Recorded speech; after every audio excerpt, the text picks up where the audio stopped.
porque me gustan los riesgos. A ver, hay diferentes tipos de consultores. Yo soy el típico consultor bombero. En general, cuando hay situaciones bastante complicadas, me gusta asumir esos retos y en general suelo entrar en campañas que están en crisis, como era el caso específico de esta campaña, pero porque es un tipo de desafíos que yo estoy acostumbrado a asumir, con lo cual me pareció una oportunidad muy interesante. En primer lugar, me pareció un candidato fantástico. Digo, una excelente persona, había toda una estructura alrededor montada muy interesante para el trabajo de campaña y lo cierto es que hasta ese momento no se había logrado explotar. Me parecía que existían fuertes posibilidades de que ese candidato retomara la senda del crecimiento haciendo algunos movimientos en términos estratégicos que son los que se hicieron, ¿no? A ver, yo tengo que hacer una aclaración. Hay dos etapas en la campaña, ¿no? En la primera etapa yo me hago cargo de la estrategia global, ¿bien?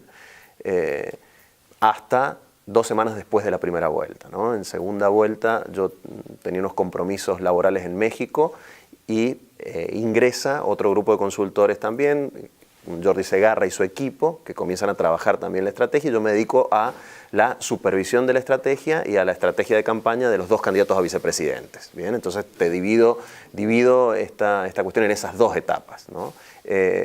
La llegada a Pedro Pablo se ha dado fuertemente en la primera etapa y en la segunda etapa de manera un poco más esporádica y a través de Martín Vizcarra, que es, además del candidato a vicepresidente, de uno de los candidatos a vicepresidente, el jefe de campaña, ¿no? Que ha estado comandando todo el proceso de campaña. Así que yo divido en esas 2 etapas mi labor de consultoría en esta campaña, ¿no?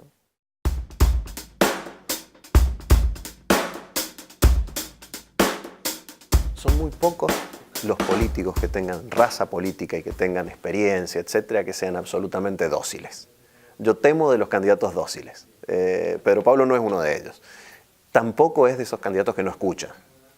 Bien, escucha unas cuantas voces y después toma su decisión. En algunos casos esa tiene que ver con lo que le dicen sus consultores, sus asesores, sus personas políticamente cercanas, etcétera. Y en otros casos son decisiones específicas que tienen que ver con su intuición política o con su formación política. ¿Es un candidato dócil? No. Y creo que eso es una virtud.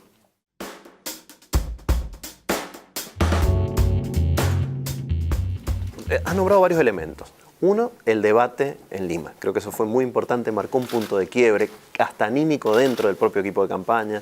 Un segundo elemento fue el aluvión de apoyos políticos que se dieron en esa semana a favor de la candidatura de Pedro Pablo. Y un tercer elemento fueron que ya había una acumulación de irregularidades o de cuestiones irregulares en el marco de la campaña del rival.